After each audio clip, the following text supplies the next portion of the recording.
Hello, everyone, and thank you for joining us for our presentation, The Mountain Rules, Colorado's Safety Communication Efforts with the Trucking Industry.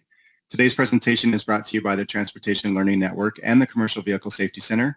TLN and the CVSC are programs of the Upper Great Plains Transportation Institute at North Dakota State University. I'll now hand it over to Brenda Lance. She's the Associate Director of the Upper Great Plains Transportation Institute and the Director of the Commercial Vehicle Safety Center. Great. Thanks a lot, Chris. And just greetings to everyone. It's so great to see so many attendees on the meeting today. And thank you so much for taking the time to join us. Thanks as well to our speakers for today, Captain John Hahn and Craig Hurst, and to all the staff with our Transportation Learning Network as well for their help in coordinating this meeting. I'd also like to acknowledge and thank the Federal Motor Carrier Safety Administration for the grant funding that makes our work and these webinars possible.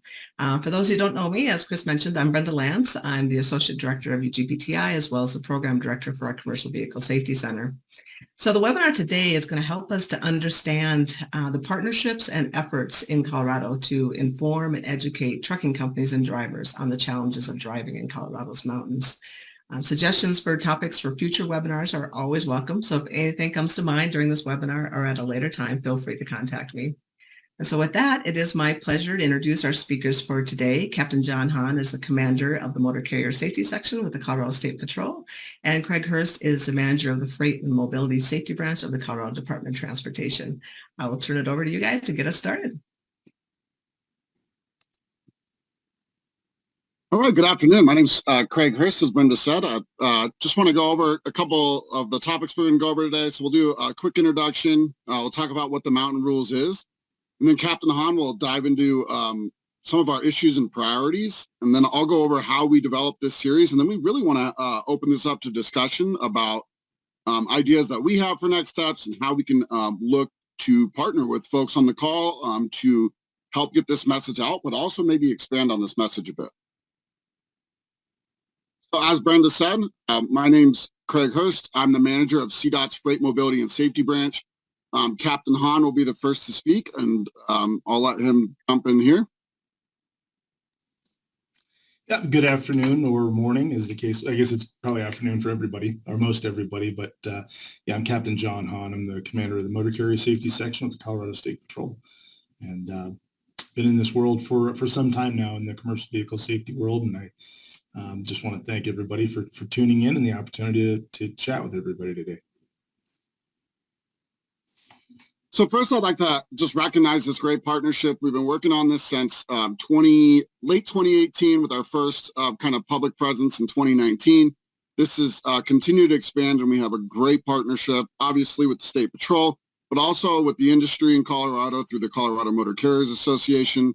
I also have to give a great shout out to the American Trucking Association and the Share the Road program. They've donated the truck each time for this video, and it wasn't in Colorado when we needed it. So they actually brought it to us each time. And so they've been amazing partners as well. But quickly, what is the Mountain Rules? Really, just an overview on what we're about to get into. It's just a communication safety program that's focused on mitigating some of our unique challenges in Colorado. We're not the only place that has mountains, and we know that, but we have consecutive mountains over and over and over again. And that creates challenges, and we'll go over kind of the data that tells us that. But really, this is to inform drivers who may not be traveling through our I-70 mountain corridor or any of our other mountain corridors in Colorado on a regular basis. And so we feel this is a good information sharing opportunity, and we'll tell you how we're going to focus how we focus that communication effort based off of data. So with that, I'd like to turn it over to Captain Hahn, and he's going to go into identifying the issues and priorities. Yeah, and thank you. So the first thing that I think we need to talk about that is what led to ultimately to the Mountain Rules, what our challenges are here in Colorado, first what our priorities are, and then a real good look at what the challenges are that we're facing here in Colorado, because I think that helps inform the rest of the discussion. You know, as I look at what our priorities are as a law enforcement agency and our shared priorities with our partners, at the end of the day, it's to save lives. We talk about that an awful lot in the Colorado State Patrol. We talk about that in many circles, and in every opportunity that we get as an agency, we talk about that, because at the end of the day, it's about protecting life in our state, whether you live here or are passing through. Everything else is secondary to protecting life in our state. We put a narrow focus on that. And in fact, if you ask a member of the State Patrol what they do for a living, they'll probably tell you, look, my job primarily is to save lives, whether you're a trooper on the road, port of entry officer, a dispatcher, somebody that works in our garage. That's what we do here. In my specific world, and you can jump to the next slide, Greg.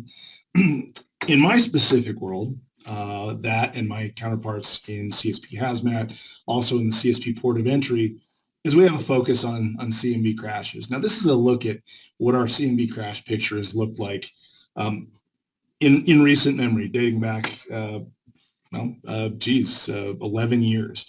This information is a little bit dated now. I'm still working on the most recent data capture that I've got, but you can kind of see what our overall CMV involved crash picture looks like. Now, these are CMV crashes where the crash was investigated by a member of the Colorado State Patrol, which is the vast majority of our CMV crashes that happen in the state. So it's kind of up and down. We saw some dips back in 2020, rebounded in 21. They tapered off in 2022. Unfortunately, this year, the way it's looking is that our CMV-related crashes are trending back up this year. Our fatals, I would like to point out, though, are down. I think if you look across the country, you look at the number of CMV involved fatal crashes are trending up generally. I think if you talk to a good number of the states, and in fact, the folks across North America will tell you that CMV fatalities are on the rise. So I'm pleased with the fact that not just on this slide, when I last presented on this, our CMV fatals were down, but also they're also trending that direction this year as well. They're on the downslide, at least through the first 6 months of this year. Having said that, we also know that September historically is where CMV crashes bottom out in Colorado. They're at their lowest level in the month of September, and then they start to climb back up and peak in January and stay pretty strong through that first quarter of each calendar year historically. So while through the first 6 months, I can tell you that our CMV crashes are down, our fatalities are down. We're going into the busiest time of year for some of the reasons we're going to be discussing here shortly. Next slide, please. One of the things that I had noticed when I was sitting down working on looking at some of this data, that is one of the most challenging trends, is this climb in the number of fatal crashes that are the at-fault driver is the CMV. That is, and this is a depiction of that. You can kind of see generally since 2019, a bit of an anomaly there in 21 where 16% of the fatal crashes involving a CMV, the CMV was at fault. But that bounced back in 2022, where we went from 16% to 40% of our fatal crashes. Even though the overall number of fatal crashes were down, those crashes where the CMV was the at-fault driver shot through the roof. Now, again, in 2021, there's probably some strange things going on, maybe a bit anomalous, but you can see at least since 2019, that number continues to trend up, and we're even seeing that into this year, where thankfully, at the end of the day, it's about the number of lives lost, whoever is at fault. But as a group of folks that are narrowly focused on CMV safety, a little bit troubling to us that that trend continues to go in the wrong direction, where CMV caused fatalities, where as a percentage of the total continue to rise. Next slide. So, we look at, probably like everybody does, we look at what causes CMV crashes. So if you look statewide, this probably does not look too dissimilar to just about everywhere else in the country, I would suspect, where lane violations, inattention to driving, speed probably factor into it. I think lane violations and inattention to driving probably leads the way for a lot of the folks in different states across the country, and was no different here. Now that's statewide. If you jump to the next slide, we also took a look at where our crashes are happening. So if we know generally that lane violations inattention to driving and speed in that order. And it's important that we kind of remember that, because I'm going to come back to those accident causal factors, those very high level things that we can point to off of crash data to show what's causing the crashes at a very high level. I'm going to come back to that because that picture is going to change here in a little bit. There's a little foreshadowing for you. So then we also look at where our crashes are happening.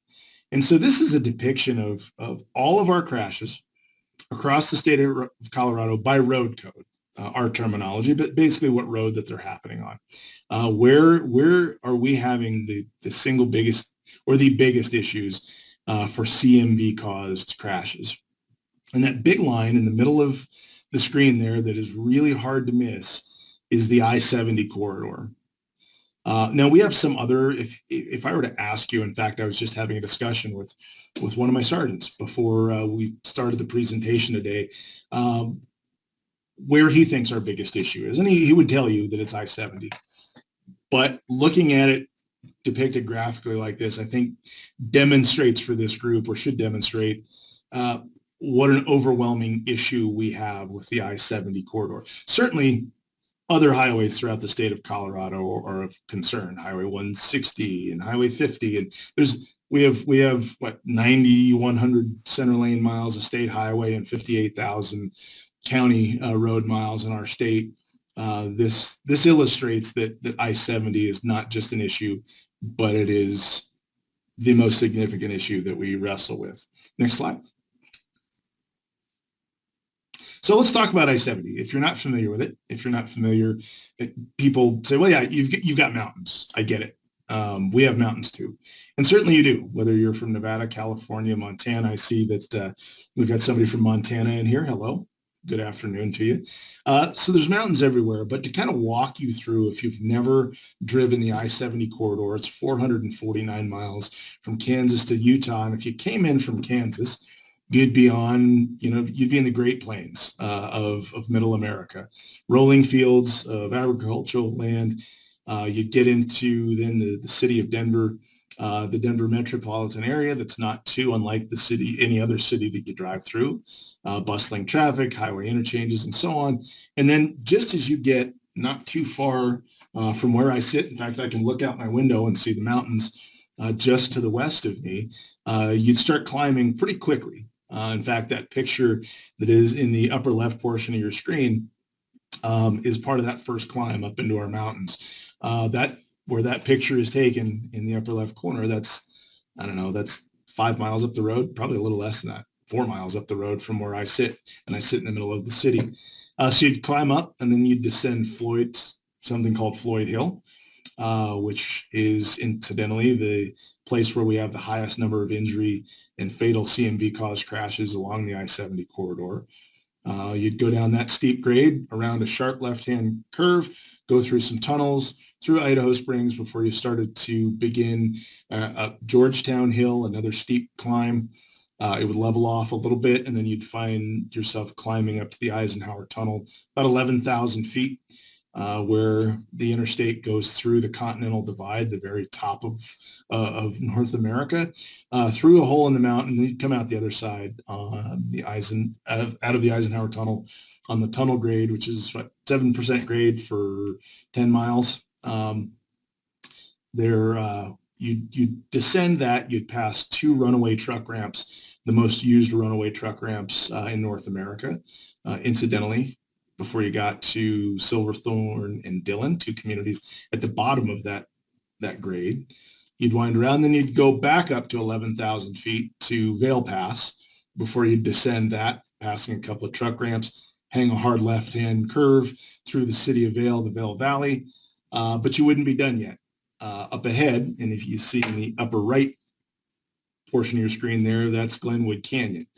That's one of the most beautiful drives, I would say, in all of the state, in fact, North America, where you go through the Colorado River, where it is cut through Glenwood Canyon. You got 1,100-foot cliffs on either side, but is also something, as you can see there in those pictures at the lower portion of the screen, where we have some problems. It's an elevated structure. It ices over. We have rock slides. We have big rocks that fall off the mountain and punch holes in the thing. We have a number of issues. You'd spit out from there. You'd continue on. You'd go through Tibet Canyon, another very nice canyon, before you finally got the western slope of Colorado and made your way into Utah. So needless to say, I-70 is a challenge where you go from flatland, not frat, different thing, flatland, agricultural, up and down around twists and turns, through canyons, through tunnels. And I think that gives you maybe a picture of why it is that last slide looked the way it is with the number of crashes that we have along that road. Next slide, please. So if we look at causal factors, this is where the CMV was the cause of the crash. Remember, lane violations and inattention to driving and speed, it was in that order for CMV caused crashes statewide. But now if you look at the I-70 mountain corridor, that picture changes a little bit. You see that lane violations still lead the way by a narrow margin. Inattention drops off a bit, and then speed really starts to take off in terms of what's causing these crashes. So next slide. So let's talk about lane violations. We've had 3,446 crashes since 2012. If you jump to the next slide, and you talk a little bit more about lane violations, you'd think from those pictures that I was just showing you that clearly with hills and curves and all of that along I-70, clearly it's got to be snow and ice that causes it. But if you look at our crash data, where the CMV caused the crash and the lane violation was noted as the accident causal factor for that crash, better than 80% of those happened on a dry road, which I think was pretty startling to me, because if you've ever driven in tough conditions, now I know for our friends that are on the call from Arizona, I know you still get some snow up in the northern part of your state, but if you're from the Phoenix area, I'll explain snow a little bit more. It's this white fluffy rain, as somebody described it to me, a little icy, a little cold. You would think that that would be causing a heck of a lot of our lane departure crashes with CMVs in our mountains. And the fact is it just simply isn't. Next slide.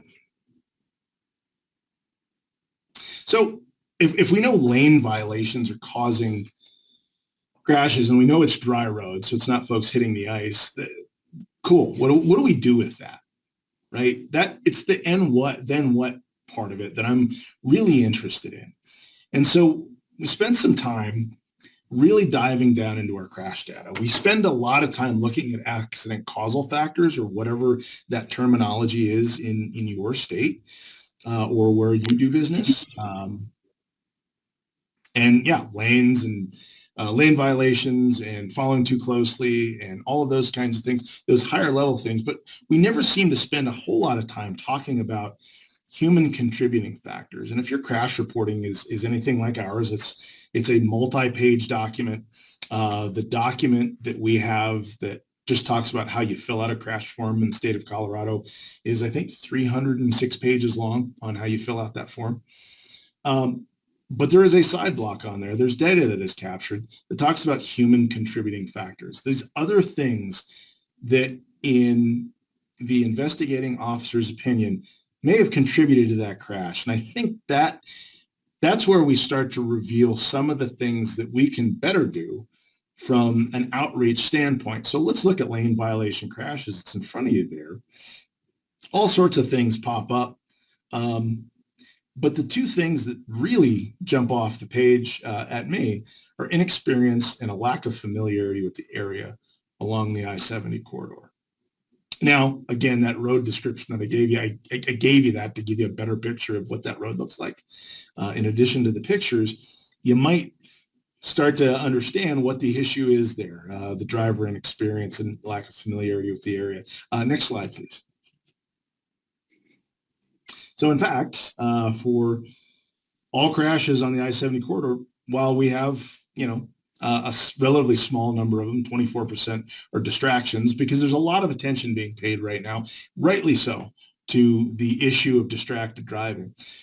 But I think it is interesting with our CMV drivers, distractions are certainly an issue. But if I'm looking at I-70, it's pretty clear what the most significant challenges that we are facing. So for all crashes where the CMV was the at cause or at the at fault driver, 40% of those is at least attributed to inexperience and a lack of familiarity with the area. Next slide, please. So along those same lines, we know that 6 in 10 of our CMV crashes on I-70 involve drivers that are licensed outside of Colorado. That speaks to both the inexperience and certainly the lack of familiarity. 9 out of 10 of the trucks that end up in a runway truck ramp involve a driver that's licensed out of Colorado. And so that we can do all sorts of things as it relates to, next slide.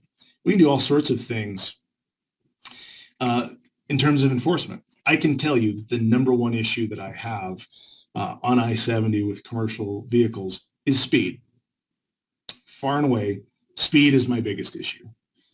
But the question then becomes, well, I can go out and we send troopers, whether they're CMV troopers, hazmat troopers, or field troopers. We can send them out and have them focus on speed enforcement. And we do a fair amount of speed enforcement, not just CMVs, but all vehicles, because it is a big issue. But the question becomes, how do I reach that 6 in 10 driver that is going to crash driving a CMV in our mountains? How do I reach the 9 out of 10 that end up in a runaway truck ramp? I would argue that if you look at lane departures, why does a vehicle leave its lane on a dry road? I would argue that that probably has a little something to do with speed. Why does a truck end up in a runaway truck ramp? Again, I would argue that that has to do with speed. So how do I get to that person? How do I get to the driver right now that is launching from Arkansas, that is going to find his or her way in the mountains of Colorado, and let them know ahead of time, before they ever get here, hey, listen, we've got some challenges up here. We've got steep curves and grades, but we've got grade after grade after grade that's going to tax your abilities as a driver. It's going to tax the level of fatigue that is put on a driver, and it's going to tax your vehicle, the mechanics of your vehicle, by going up and down these mountain grades. And that's really where we landed with the Mountain Rules campaign. And so our path forward, I can tell you as an agency, as a state, with all of our partners, is one through continued industry engagement. We have, and I've said this many times before in this and in other settings, I would pit the relationship that we have with the trucking industry here in Colorado against that of any other place in this country. We have a truly remarkable relationship. Interagency engagement. The engagement that we have here in Colorado with others that are in the CMV education outreach and enforcement space. The engagement that we have with CDOT, again, the partnership and the relationship we have with CDOT is tremendous. Exploration of technology, we'll probably talk about it a little bit later on today, but we just launched CSP in-cab messaging, alerting drivers where they sit of an upcoming steep grade and the need to gear down and slow down. And then this idea of cross-state awareness. And that's really where, in terms of the next chapter with Mountain Rules, what it is and where our education efforts, our outreach efforts are going next, is how do I get that message across state boundaries? There is very definitely this need for us to share information, share our challenges here in Colorado with the driver that's coming from Iowa. But by the same token, how do I find out in Iowa what your challenges are? How do I alert trucks that are domiciled here come in your direction? Whatever your challenge happens to be, I would encourage this group to think about those things, because I think that's the next evolution of not only where this program goes, but how we tackle CMV safety generally, is this cross-state awareness of issues, so that when trucks cross your borders, they know what challenges you're expecting. And that's really some of what is at the heart of Mountain Rules. Craig? All right.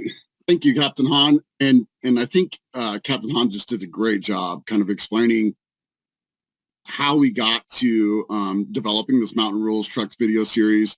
First, I'd like to start off with, you have no idea how lucky we were to have it snow on the day that we filmed this. We planned this weeks ahead of time, and it hadn't snowed in days before this happened. So I was happy out of this picture because we did like a little snow dance as a team to make sure it snowed the day that we were going to film. So we had limited time with the truck and everything else. So I was super happy that it stayed relevant. So go back to where we started. Obviously, working day to day with Captain Hahn and his team, as well as, Captain Dittman, who recently retired. We continue to kind of see these trends that Captain Hahn pointed out, and we wanted to do our part. My history is I did nearly a decade in the LTL trucking business before coming to CDOT. Most of that time was in Sacramento, Southern California, Reno, and Denver. So I got to have fun in all types of mountains in my career, and so I try to bring that kind of experience that I had managing drivers through all these situations to this situation or to this problem. And one of the key things that I thought was we really need to work with drivers. We need to work with the drivers that are good, the ones that are out there and doing it in what we would consider best practices. And so we really started to develop a team, and we brought in 10 current truck drivers. There's actually 9 current truck drivers and 1 recently retired owner-operator to really discuss what are the messages that we need to get across. And one of the other key things was we didn't want to make this a government video where the government's talking at the industry. That never works, not in my opinion at least, it never works. And so we really focused on having this side a focus group work on developing the scripts with us, developing the messaging, and then as you'll see in all the videos, we have by way of ABF a wonderful kind of spokesperson for this, Nate. He's been driving in Colorado for 30 years. He still is today probably on a run, and he's just been a great asset to this whole project. So I did want to call him out today because he's just been so helpful. He's actually the one that flies out and picks up the ATA truck and brings it back. And so again, to ABF, to CMCA, to ATA, thank you very much because you've been great. So our original video was released in 2021. We're not going to go over that whole one right now. It is a great overview video. It's about 10 minutes long. The idea to put this on YouTube is really to bring this video into a place where we know a lot of people already are, to make it shareable, to make it, you can text your buddy or whatever. But it also makes it accessible for annual trainings and things like that. Accessibility was a key thing we've had lots of discussions on. When you talk to Captain Hahn's team on the I-70 corridor, we encounter about 12 languages predominantly. And, we were going to voice over and do dub overs into Spanish because that makes a lot of sense. But when you really look at the data, it's like we probably can't do that 12 times. So we thought YouTube was a fantastic option for accessibility because the user settings can set the caption appropriately to the person's first language, which you always obviously learn best in. And so those captions can really help us create this accessibility across the board for any truck driver that may be traveling across our state. Well, we're currently using that for seasonal communications, but we really wanted to have some more focused videos, some shorter videos, and ones that are focused on different seasons because there are different challenges throughout the season. So for each topic, we're going to run a 30-second video. These are kind of our social media clips of the much longer videos, or the videos are between 5 and 8 minutes. So we'll start with the winter driving. Look. When traveling through our state, truckers like myself are likely to face many unique challenges. We'll dive deeper into winter driving and give you some tips on how to keep safe on Colorado roads during the winter. It's probably a pretty good idea to give a brief refresher course on installing your chains. We've got some weather rolling in, so let's get it done. Stay safe and keep others safe on Colorado roads, no matter the weather, no matter the road conditions.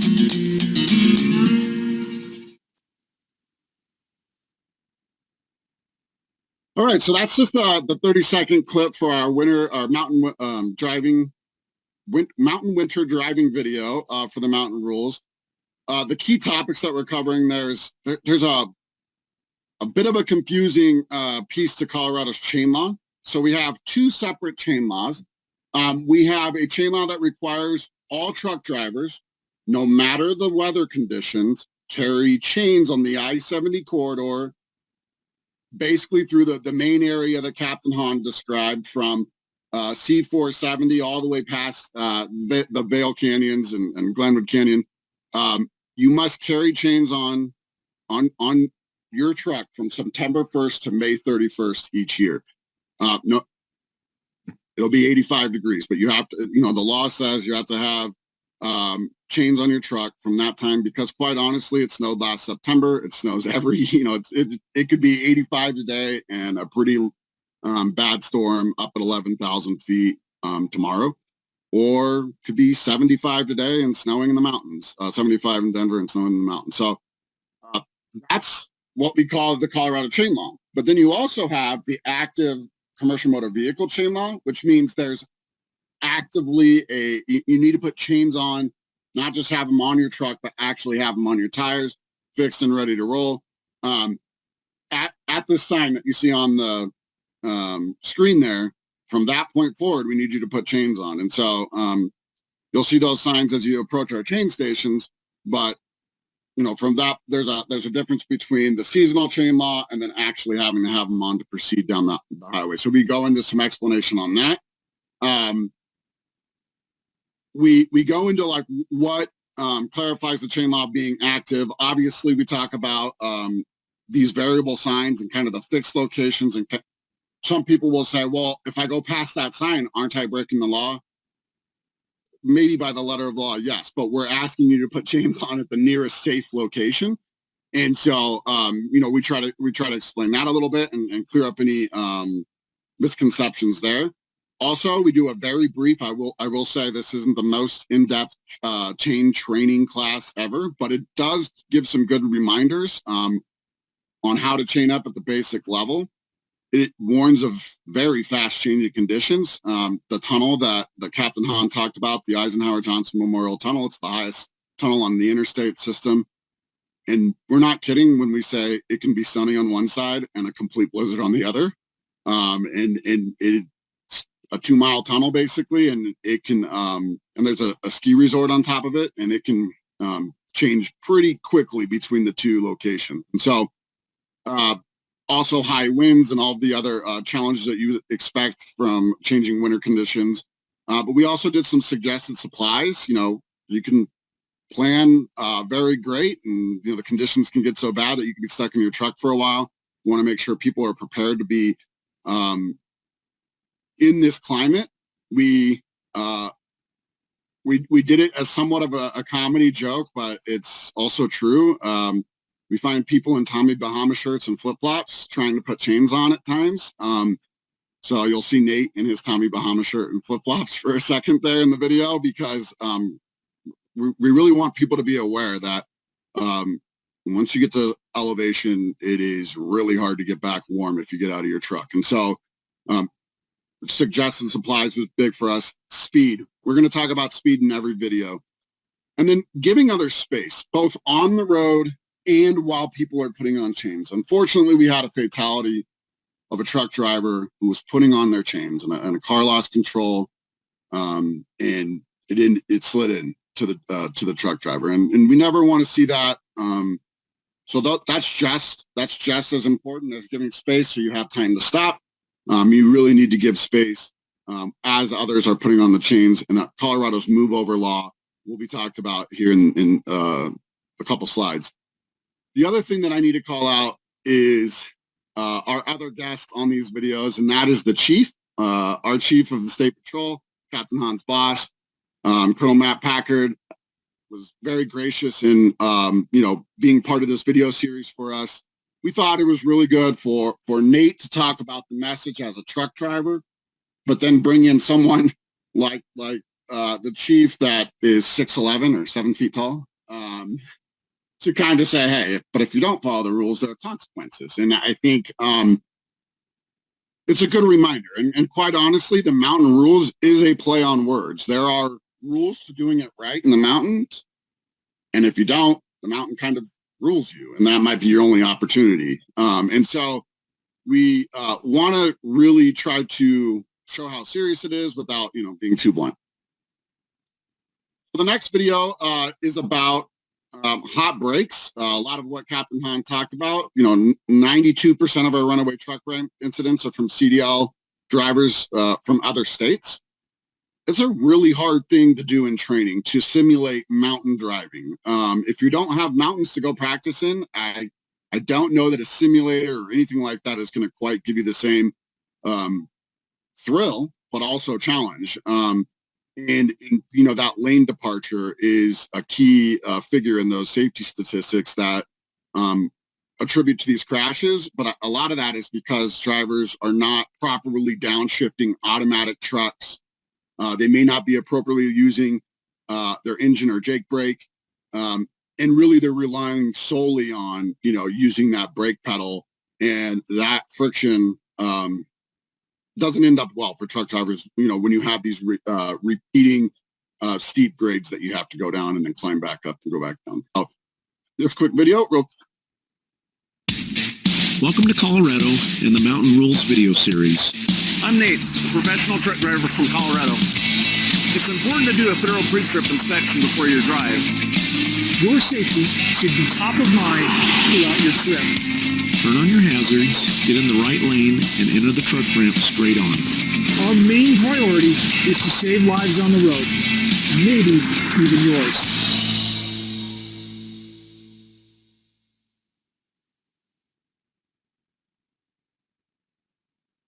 All right, so that's the mountain driving and hot brakes video. Key points on that one is, as you see on the screen, pre-trip, pre-trip, pre-trip. I mean, we expect that everybody's following the rules and they're doing a pre-trip before they leave their facility. But I would even go as far as to say, before you enter the mountain corridor, find a safe place to park. And there are several places for short-term parking on the corridor to stop, check your brakes, do another pre-trip, make sure all of your brake lines are in good condition for your safety. I mean, for the safety of the others around you, but just be confident in your equipment before you go up there. It sounds like we're making a big deal of that. That is a very quick way to get yourself hurt, is to go up there with bad brakes or equipment that may malfunction. So pre-trip, pre-trip, pre-trip. We talk about that in every aspect of the video. Trip planning, kind of knowing your outs, having a second plan, understanding and looking at maybe our maps of where our runaway truck ramps are, so you're prepared if something bad does happen. Again, I said, being in a low gear, we've heard from drivers that are now kind of converted to automatic trucks from being in manual trucks, maybe when they learned and got their CDL. Many of them don't realize that you can downshift an automatic, and that's highly advisable. Probably, not something we can require, but that's definitely a best practice that we want to get out there. And then using the brake check stations on the corridor. On the corridor, if you have a chain station, it can be utilized in the summer as a brake check station or a brake cooling station. So we call that out in the video. We call out all the locations on a map for the emergency escape ramps, and there may be some different uses of terminology there. So some people call them runaway truck ramps. I believe the AASHTO Green Book says the emergency escape ramps. So just want to make sure we're communicating the appropriate terminology as well. And one of the key things that we continue to get feedback from the industry is some folks have this misconception that we're going to charge you, or you're going to get a ticket, or you're going to lose your job. We don't own tow trucks, and so you likely have to pay, you will, if you get a tow truck, have to pay the tow bill. But nobody from the state of Colorado is going to come at you with a fine or a fee or a ticket for using a runaway truck ramp. That's what they're there for. We obviously want to encourage the appropriate behavior that would get you down the hill safely without using an emergency escape ramp. But things happen, people make mistakes, and there's some inexperienced drivers on the corridor. And so please use them. And we will do our best to make those tools more accessible, always up to a high standard. And we're going to continue doing that because those are your outs when mistakes are made, and those are there for that reason. And so we're going to continue to improve those. And you'll see a video in the next couple weeks about us closing down a runaway truck ramp in the winter to make some significant improvements going the opposite direction on I-70. And the other key thing, go ahead. I was just going to say to your point, Craig, on truck ramps and trying to figure out how to best communicate to drivers. Yeah, without equivocation, all else being equal, if a truck ends up in a truck ramp, we're not going to issue a citation as a matter of policy. We've decided as an agency that we will not do that to encourage the use of them, to alleviate those fears of using the ramp, and I'm going to end up getting a ticket out of the deal.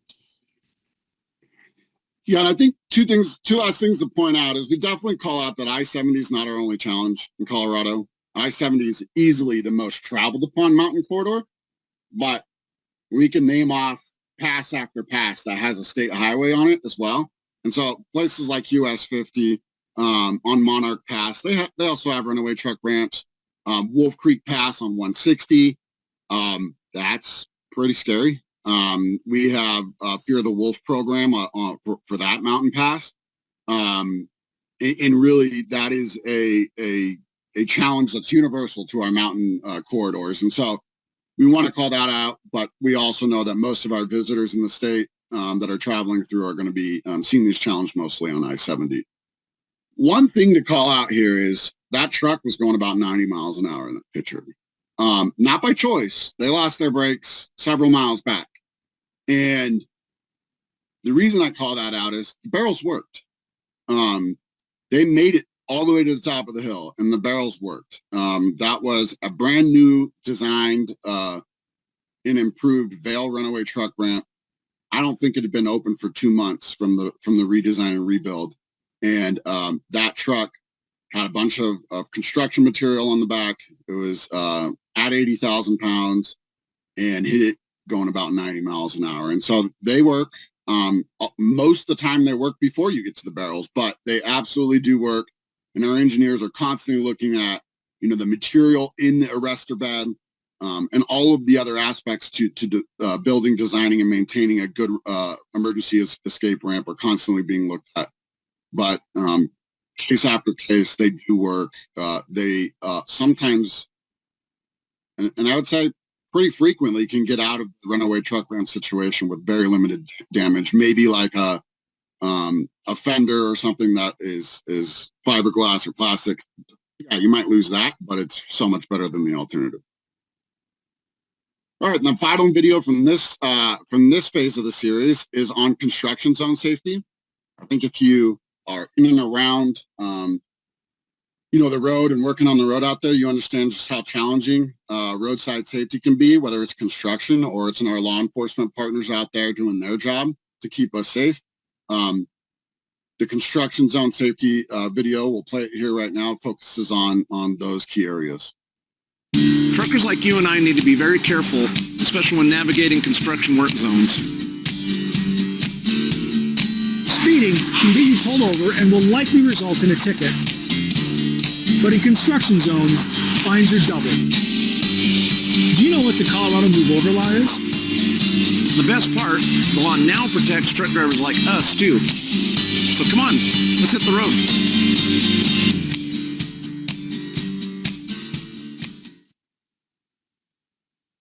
Truckers.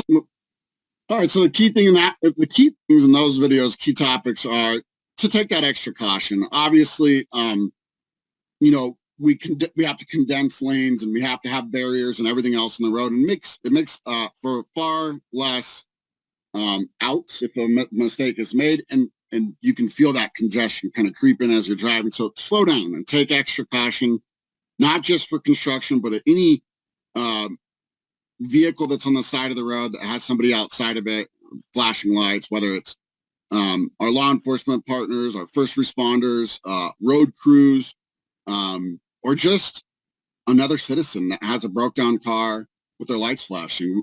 This Colorado law requires that you slow down at least 20 miles an hour, I believe, Captain Hahn, or you move over an entire lane to give that person space and to increase safety. We've had several unfortunate events that have led to this and have led to kind of our extreme push on this message because like everyone else, those are our friends and family out there, and they're probably your friends and family out there. And as Captain Hahn said, our job at the state agencies is to help save lives and to have safe, roadside construction projects and so on and so forth. And so this is going to continue to be a key message for Colorado and probably everybody. But we wanted to make sure that this was part of our Mountain Rules program because we have interesting challenges in the mountains as well, just as you would expect. The same challenges on the interstate, they kind of get amplified when they're on a mountain freeway and you have, those grades and those sharp curves and things like that add to the driving challenges. So the other thing that we called out there is just how to operate when we have flaggers on the road or temporary traffic control devices at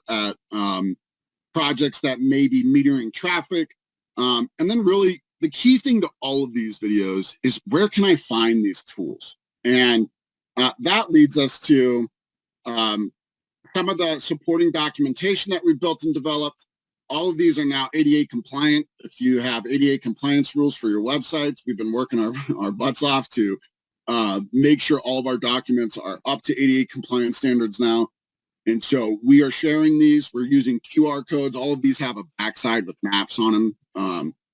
But sharing this information. So Captain Hahn's team and I are, we're kind of all putting out this universal message moving forward, trying to take an approach where we're putting business card and postcard size information cards at our physical ports of entry. So with QR codes to help drivers get directed to the website that has all of these videos for the Mountain Rules campaign. So we are doing our best to get the message out internally and externally. You can find this information on our freight website. My team manages. It's freight.colorado.gov or freight.cotrip.org. Cotrip is our traffic website at CDOT. If you go there and you click on anything that has to do with trucking, it takes you to our freight website, and you can find probably anything that you're looking for on that website. Finally, what have we done for outreach outside of kind of this internal process and kind of a local press release with some of our the news agencies in the Denver Metro? We've obviously partnered with the Colorado Motor Carriers Association and really appreciate their efforts to get the word out on this.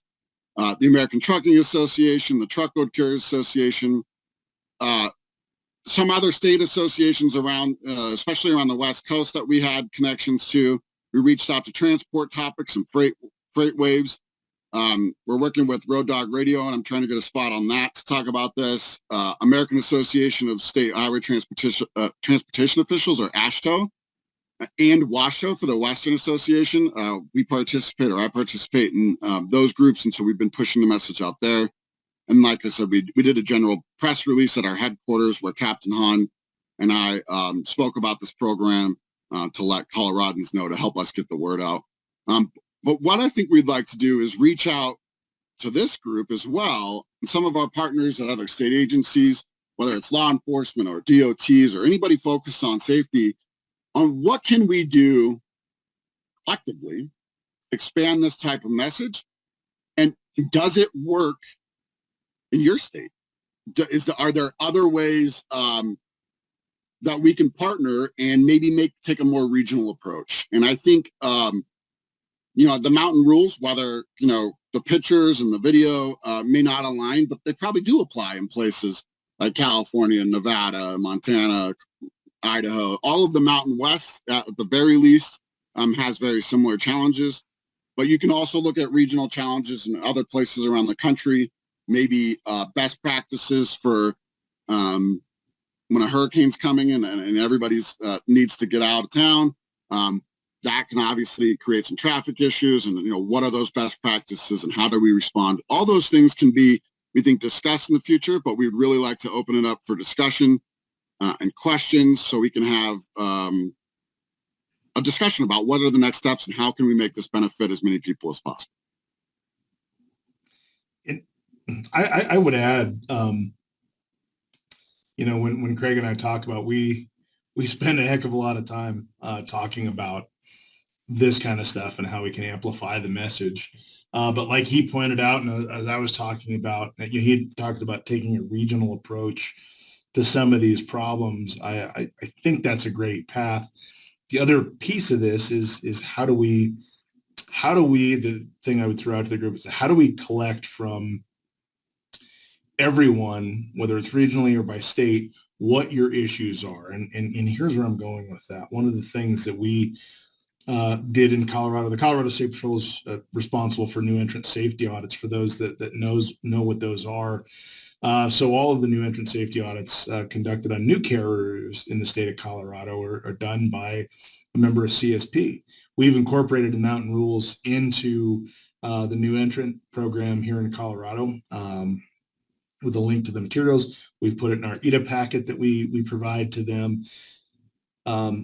I would love to, with neighboring states, figure out what your issues are so that when those carriers that are domiciled here in Colorado are coming to your town and to your state, and we find that out through the new entrant program, what can I alert them to? How can we amplify the Mountain Rules campaign and the messages that it brings elsewhere?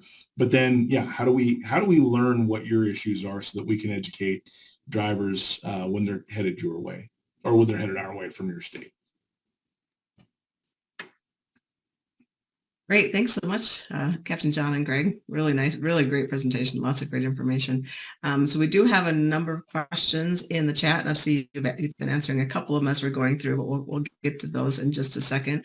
But I do see that Dave Iliniski, you have your hand raised. Feel free to unmute if you'd like to comment on what Craig and Captain John were just talking about.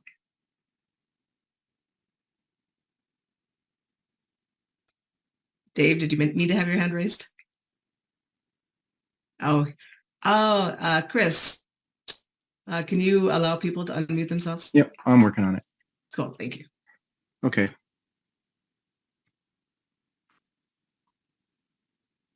All righty, can you hear me now? Yep, Yes. we can hear you. Awesome. I do have a question about the move over law in Colorado. So I know, so I'm in Alberta. I'm from Alberta, and Alberta has recently changed their move over law to include different kinds of emergency vehicles, moving from just like police and fire to now include anything with amber lights. So construction vehicles, wreckers, tow trucks, that sort of thing. And because it's a new law and we're a Trucking Safety Association, we hear a lot on both sides. People saying that, well, actually it's worse because people are going to move over and slow down and then get rear-ended. I'm wondering if you have any resources or information data you could share on Colorado's experiences with that rule, especially applying it as broadly to like a truck driver on the side of the road with hazards on.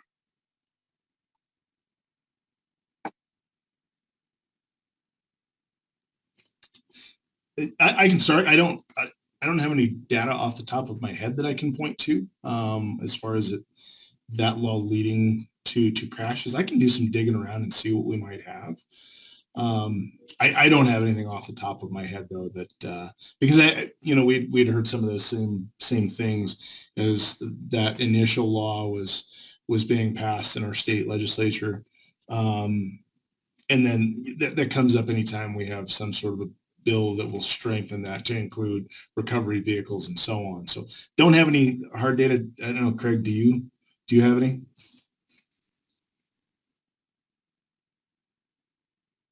No, not hard data.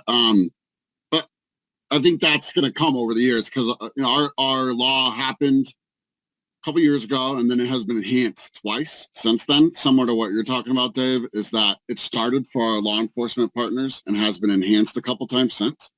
And I think that will give us a better data set to work with here in the next couple of years as we start to see data come back and then trend lines to see if it's helping. I think that's a huge piece of this is we're open to continuously improve this because We don't know. It's not the easiest thing to fix, right? Because you like Captain Hahn said, if 90% of the trucks are coming from somewhere else, if I'm from Arkansas, why do I care about us, Colorado Department of Transportation and CSP video? And so getting this in front of folks is probably our greatest challenge. But also we need to be able to understand how to continue to adapt and get this message out while also working with folks from all around the country on, can we improve training? I think that's the hardest part for us, is that you can do classroom training all day. And I really encourage that, understanding, even if you are in a flat state, understanding and encouraging that aspect of the federal training for CDLs to not just be like a quick 30-minute discussion or an hour. Like, that should be a good piece, or a good chunk of classroom training time. But if you can't go, then put it into action in some mountains and train yourself on how to appropriately take downshifting actions and kind of these mitigation tactics and best practices. If you can't put those into play during training, I think that creates some challenges in and of itself. So anyways, I do think we can get you some data, and we're going to be interested in that same data, Dave, on how effective is this program. Are we seeing a reduction because this, not just views on YouTube?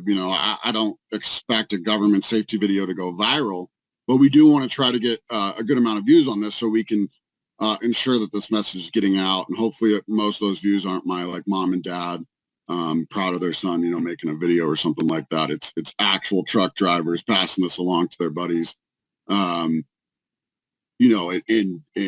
making this effective and holding their attention and understanding that we're just trying to make you aware. There are challenges out there and the consequences are not fun. And so hopefully this message can get out organically. Well, I certainly like the approach of targeting the drivers themselves, and the word of mouth. Do you also share this through local trucking industry associations? Like we develop similar training resources, and we often target the fleet safety professional audience. Will you share it and put it into your fleet? Is that something that you do as well? Yeah, so the Colorado Motor Carriers Association represents about 660 plus companies in Colorado. They're a partner in this. We wouldn't have been able to do this without them. Honestly, it just made all three of us had an integral part. All three of our groups had an integral part in this. So yeah, and then obviously that rolls through their kind of national contacts and things as well. But we've had several companies in Colorado reach out to us, and I had to learn about file types because I didn't know a lot about that. But they needed it in specific file types so they can get into their online learning modules, so they can make this like an annual refresher for their drivers, which I love. Honestly, I don't know that I have any authority to make this some kind of requirement, but I love that idea of just a refresher course. Doesn't have to be our videos, but a video that really documents the challenges of driving through any mountain corridor and kind of those key things that you need to do before entering one of those areas. Excellent. Thank you very much. To add to that, I know just in my interaction with the industry, safety managers, folks with trucking companies, they're always looking for additional materials to energize their drivers, to educate drivers on. They're always looking for other stuff. You can only talk about rules and policies of the company so much, but what are there things that can be taught at a safety meeting or a driver briefing or whatever? And it's our position that this provides a great set of tools. If you're looking for something, especially going into the winter driving season, there's all sorts of good materials here that you can throw at your drivers, have discussions about. And then also the other thing I know Craig and I have talked about a lot is, does this campaign, does it help energize discussions inside of your organization? If you're a trucking company, our hope there would be that if a safety manager or somebody else looks at and reviews these materials, take some time to look at company policies, look at what it is that they're talking to their drivers about, and help shape some of those policy decisions that are made inside of the company. You know, the thing that came up before from Craig about manual transmissions. We had a really good discussion with a couple of drivers at our truck driving championship about manual transmissions. And then that starts to beg the question, are companies having those discussions with their drivers about how to downshift? Simple things like that. If this campaign can even spark some of those discussions, I think we're ahead of the ballgame. All right. Well, I'll drop my email in the chat in case you're able to come across some. Otherwise, John, Craig, thank you very much. Stephen, you have your hand raised. Do you have a question? A quick one. I actually sent this as an email to Brenda as well. I'm giving a talk at the CMB Safety Summit in Kansas City in November, and some of the stats you presented about the increasing proportion of CMB fatalities that have an at-fault CMB driver and the role of an experience would be extremely useful in that talk. So I would just wonder if I can get a link or something that's been published that has that data. That's my question, and you don't have to answer it now. I just want to get it at some point after the webinar. Thanks. Excellent. Well, Steve. Yeah. So I will also say this, depending on what we have for time, there seem to be quite a few questions in the chat. So we're trying to get through those. And what we'll do is I will copy those over and then send them off to Brenda so that if we do not get to them, I'll give them the opportunity then to reply via email or reach out to you, somehow contact you to answer your question if we do not get to it. So there is a question on the frequency of crashes, if it has any relation to the AADT, including the trucks, as compared to any other interstate highways. Is there any relation to that? Yeah, the only other interstate with AADT to talk about is I-25.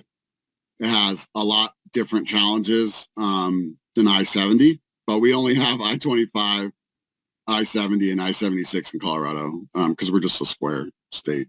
Up and down, side to side, and the one diagonal to Nebraska. So it is a pretty simple interstate system. But I-70 obviously has, if not the highest, one of the highest average annual daily truck traffic numbers out there. And so, sure, there's correlating effects to that. I think there's some other aspects that we can talk about without pointing blame. But, you know, when I-80 shut down in Wyoming because they have worse weather than we do. That pushes more truck traffic onto I-70, which pushes your truck percentage up higher. And in the conditions that Captain Hahn did so good talking about, that creates challenges for the four-wheelers as well. Because truck traffic becomes more dense itself. And then you're in those challenging canyons and things like that. And we do happen to see a spike in crash numbers during the winter, and especially, you know, if all their major freight corridors are shutting down and you're pushing into the I-70 corridor because of that. So, you know, our economic development team would probably hate me for this, but keep going south and go to like 40. I heard it's nice down there.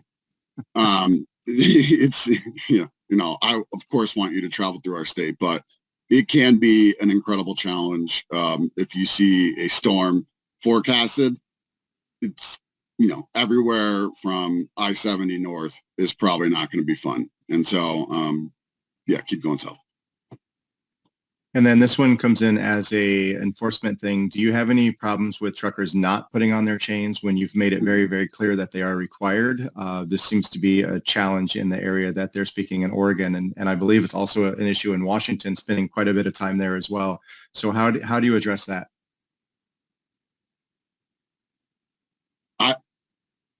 We want to roll the dice, Captain Hahn? I mean, rock, paper, scissors? I'm joking. Everybody has that issue, I think, for probably very similar reasons. I saw the comment that no one thinks Oregon's mountains are big enough. I'm from Northern California, so I don't think that. I know. But that's going to always be a challenge. But what else is a challenge is when that person decides, well, I'm not going to put on chains, so I'm just not going to go anywhere. Where do they go? Now they're on the mountain corridor, and they're likely taking up a space on the shoulder or in our chain station. So, and then maybe they're out of hours. What do we do there? And I think that's a challenge that we're going to consistently have to continue working through. There's some in-cab communication through the ELD systems. That technology aspect could help us there. We don't know. We'll try that. We'll pilot that. There's a lot of different things that we'll have to overcome, and we'll continue to have to overcome. But that's a universal challenge, in my opinion, especially out west, is some folks just don't want to drive with chains on. And I'm not sure I blame them. If you're not prepared for it and you don't have experience doing it, I don't blame you. It's not the most fun road to drive on in clear weather, as Captain Hahn pointed out. And so you throw another challenge into the mix, one that's pretty significant. It's a good idea to stop if you can. And so where do we get an influx? We already have, like everybody else, truck parking issues in Colorado from a capacity standpoint. And we don't need to go all the way down this path, but one of the things that I'm working on with my staff is identifying locations throughout our state, like the Bronco Stadium, because obviously no one plays there. The Red Rocks Amphitheater, the county fairgrounds, things like that have large parking lots that probably aren't having events in the middle of the winter. Can we write intergovernmental agreements or MOUs to be able to have those activated as emergency truck parking lots?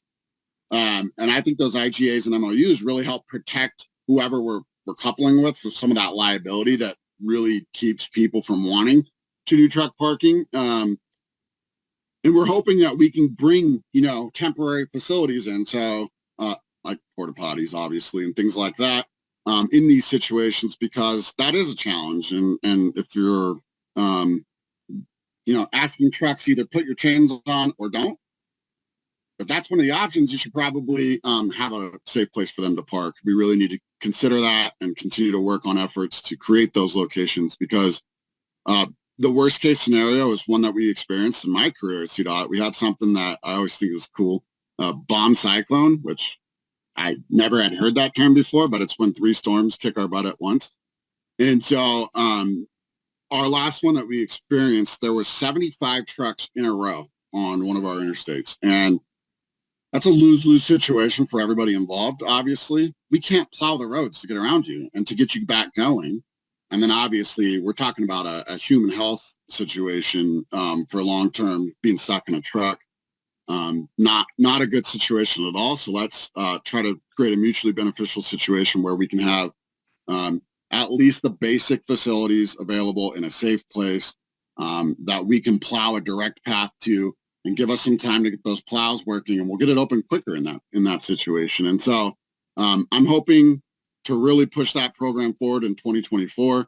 We have locations identified, but haven't started all the talks on the partnerships. But I really think that could play a key role for us from an emergency truck parking standpoint moving forward. The other part of that on the enforcement side of things is that, and I dropped this into the chat, but in terms of drivers putting chains on or not putting chains on when required. So we also have a circumstance where the driver may, where they first see a message that they need to chain up, the conditions may look a whole lot different from where they're actually going to need them. And so, for instance, where my office sits here on the west side of Denver, there is a chain-up station on westbound I-70 that's about, 400 yards from where my desk here. It may very well be a circumstance where the road is wet. It may be dry, but worst case scenario, it's wet, and it really doesn't look like chains are needed. And then you get, just a couple miles up the road as you start to make the climb up into the mountains where it's icy and snowpacked, right? And so I think some of that is the driver going along saying, well, what do you mean I need chains? And by the time they realize that, oh, they were serious about that, now they're in a place where they're blocking a lane, and there aren't any places to put chains on other than taking up part of the right lane or stopping on the shoulder. The other one there, that as far as the question that I see on how you are enforcing, is those things are hand in hand, whether it's roadside at a scale or maybe a chain check area. It's all of those things. And so, we will enact, the state will enact chain law. We'll send troopers out on overtime to go out and enforce chain law. It's one thing when we have a truck that is blocking and we're going to wait for a heavy wrecker and to cite them for not having chains, and that's what we do. Or going into chain check areas to try to hustle vehicles out. To Craig's point, the person that doesn't have chains and they're just sitting in a chain up area saying, well, I'm going to just wait the storm out here. So we do take roadside enforcement. The other thing that we do going into the winter driving season, we just did it 2 weeks ago, where we set up chain check operations along the corridor, both at our scales and one that was over just before you get into the Glenwood Canyon area, where we flag in every single truck, both directions, check for chains. If they don't have chains, then they go to one of any number of troopers or port of entry officers to undergo an inspection and to be cited for not having chains. If they have chains, then they head down the road. And so we try to do that on the front end. So it's any of those things. And then we also do chain enforcement at the scales throughout the winter driving season. If somebody comes across the scales, doesn't have chains, they get pulled in to get inspected and cited. So it's a combination of all of those things. Okay, and I did see you did reply to that, so thank you. I believe then the next one was, I think, the types of crashes. Did you discuss the types of crashes that are most frequent in the snowy, icy conditions?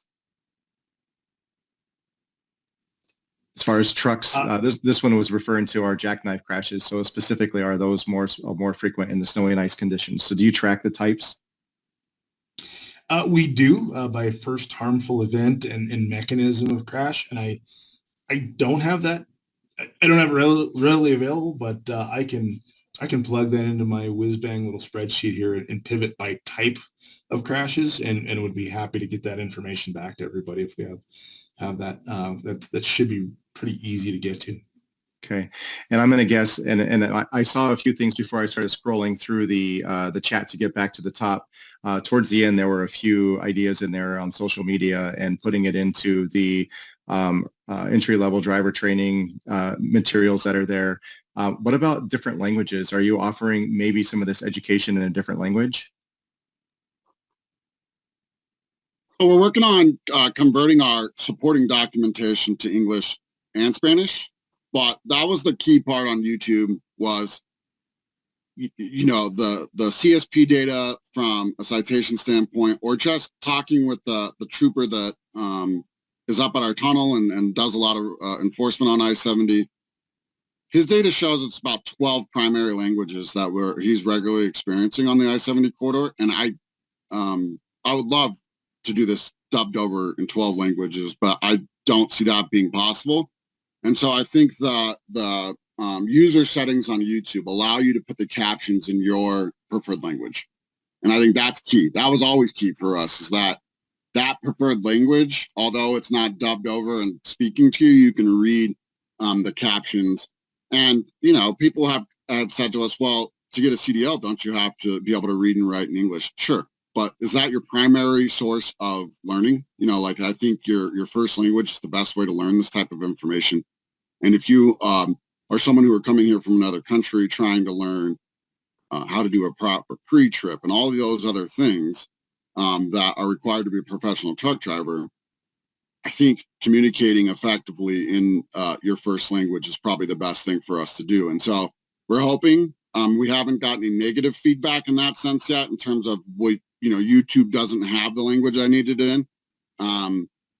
But we're always willing to be flexible. That is the goal, is to educate. We don't want to make this inaccessible for anybody.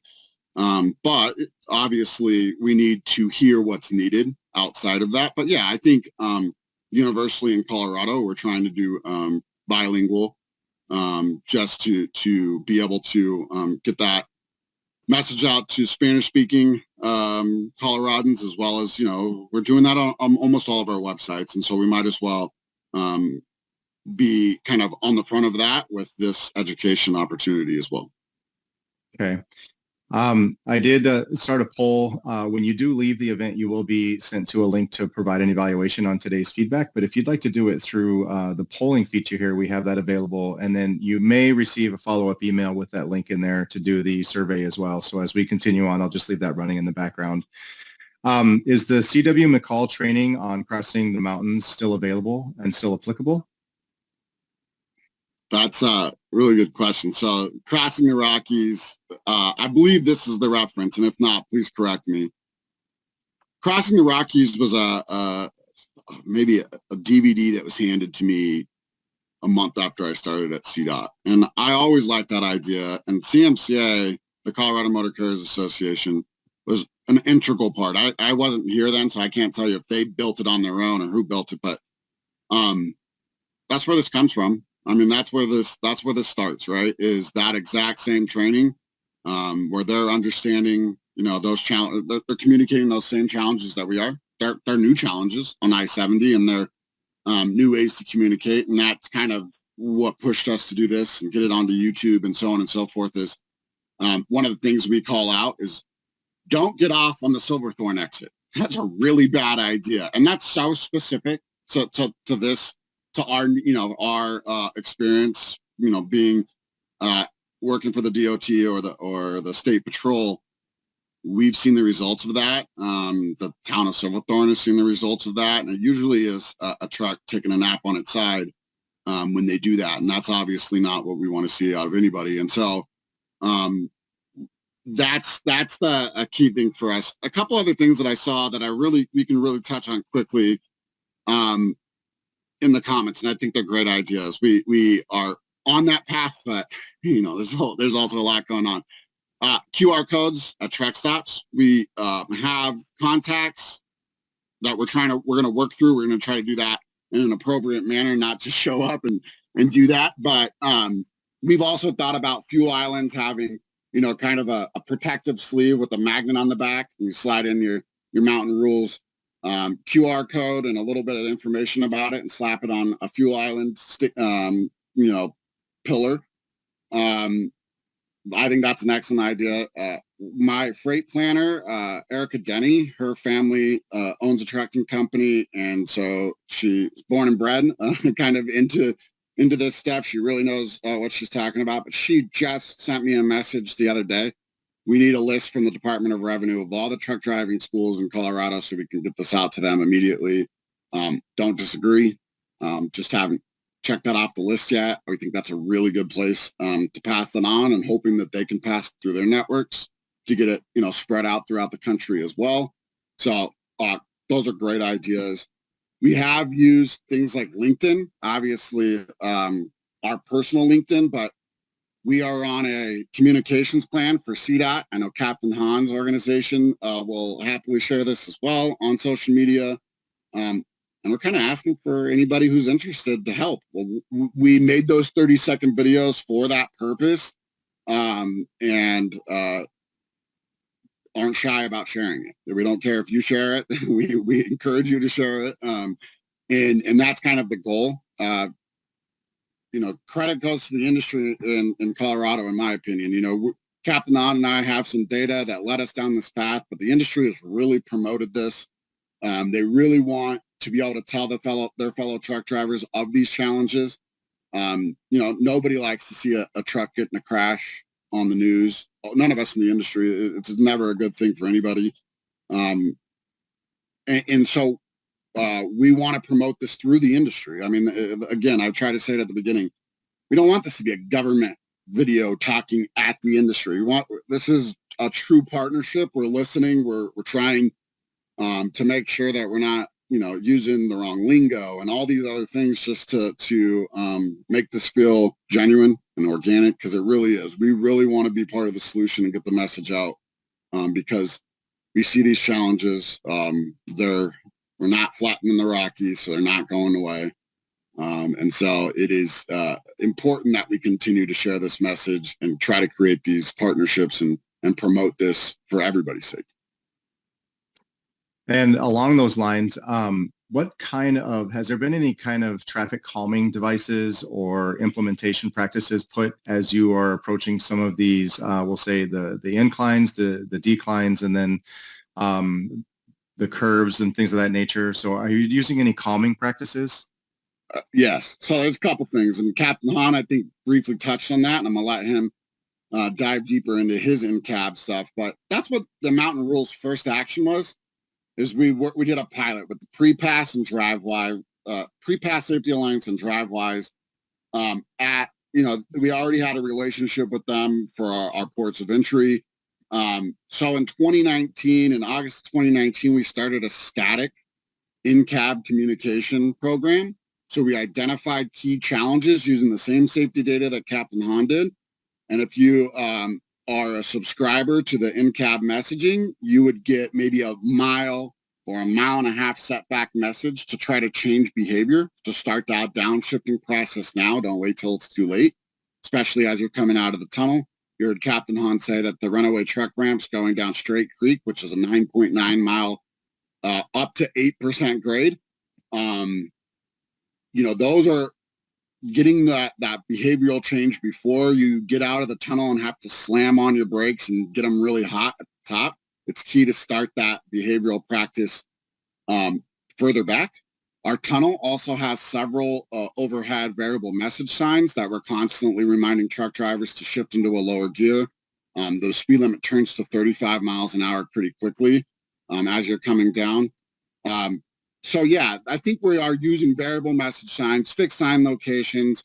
But I'm going to tell you that we have some really big blinky yellow signs too.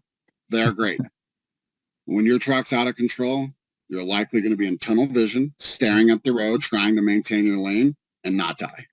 And so signs don't do the best in that specific situation. You're not really concerned about what's above you. And so that's just my opinion.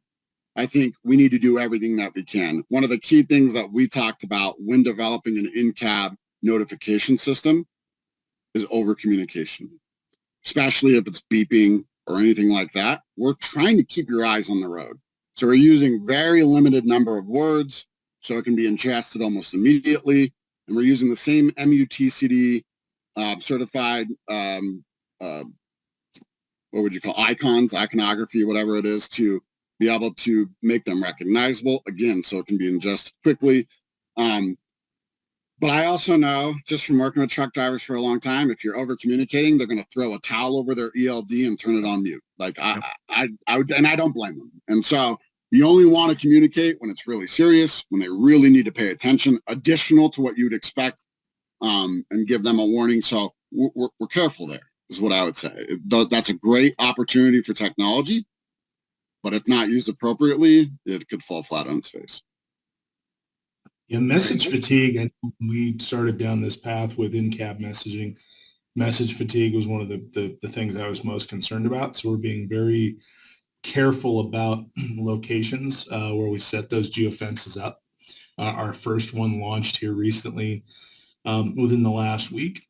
And it's at the Eisenhower tunnel grade, and it's a simple gear down, steep grade ahead, gear down, slow down. That happens about a mile before they get to where they are. So as you're entering the tunnel, you'll get that message. It shows up on the ELD and with a chime. There are other places along that corridor, obviously, as we've spent some time talking about, where we could stand to inject some messaging. But again, not wanting to overload folks, because just as Craig said, it'll get tuned out. We want very definitely, when you come into Colorado, if you get one of those messages on your ELD, you need to pay attention that it is linked.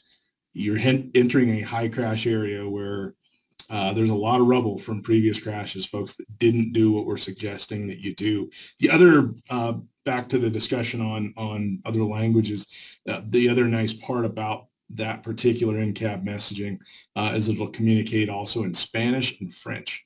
They haven't added additional languages. I can tell you just anecdotally that a significant number of the drivers that we interact with in Colorado that don't have English as a first language, Spanish is a second language, or is their language, their first language.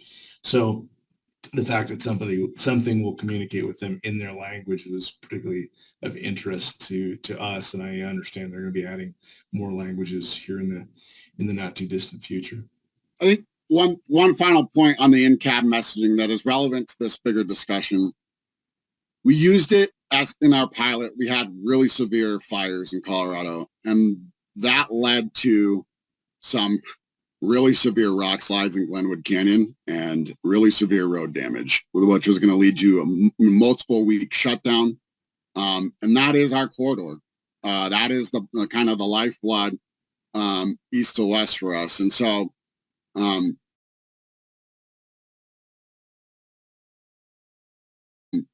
one of the things that we did is we reached out with the companies we were doing the pilot with, and we sent messages in Nebraska, Utah, letting everybody know well before they got out, the exit that they would need to get off of. I-70 is not a good situation.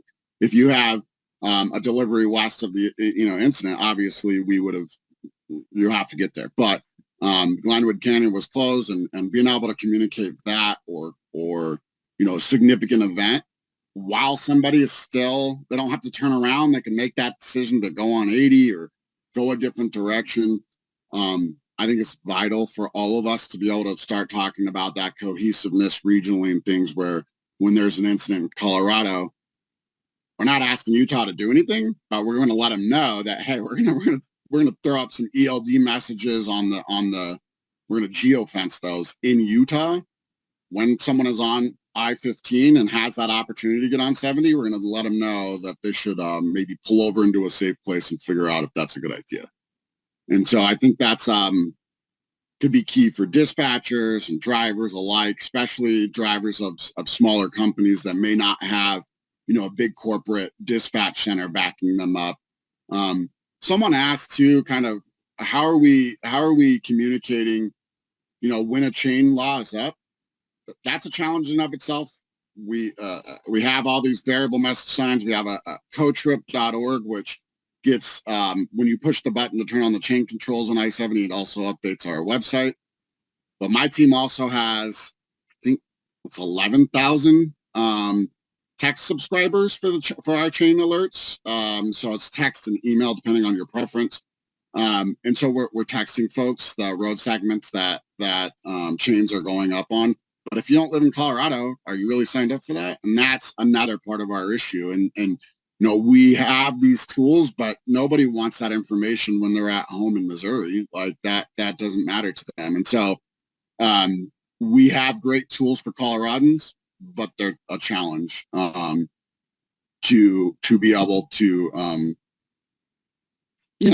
communicate with and keep attention when they're if they're coming to Colorado. The data being used for the CMVs for this information, is it over 26,000 pound or smaller vehicles? Are they in the mix as well? Straight trucks under 26K, or is it just anything over 10? So what is your criteria for measuring this data? So our data is based on 10,001 or more. So Yeah. on the FMCSA definition of a commercial vehicle. In Colorado, we for intra-state carriers, it's 16,001, but for purposes of our data, just because we still have to report to FMCSA, it's based on 10,001 or more. Okay, well, Brenda, do you want to make any closing comments before I shut us out? Great. Yeah, thank you.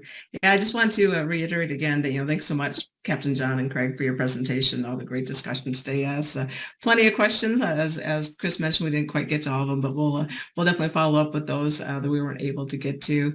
As I mentioned at the beginning of the webinar, this work is part of our Commercial Vehicle Safety Center. You'll be able to view the slides and recordings from the webinar, as well as those we've had from past webinars on the website, and I just put the link in the chat box for that again. Our goal of the center is to kind of provide those resources and assistantship to help establish partnerships between agencies and industry. So if anyone is looking to, just like we were talking about in this webinar, looking to establish that partnership and need help or assistance doing that, feel free to reach out to us. And then, as Chris also mentioned, he put up that poll for to get evaluation survey feedback from the webinar, and also be sending out a link for those of you who may have missed it. Just welcome your feedback and suggestions you may have for possible future topics as well. So thanks again so much for everyone for attending today. And Chris, I'll turn it over to you to close us out. Awesome. Well, again, I will echo the gratitude for you taking your time to give the information or share this information and have this we'll say conversation with everybody at the end. Certainly appreciate it. And thank you everybody for your attention, participation, and the again, the questions that you did throw our way. So thank you for that. I hope you enjoyed and gained some new knowledge from today's session, and maybe you have some takeaways and hopefully some future items that you guys can collaborate and work on together. With that being said, have a fantastic rest of your week. Be safe and don't forget to be awesome. Take care, everybody.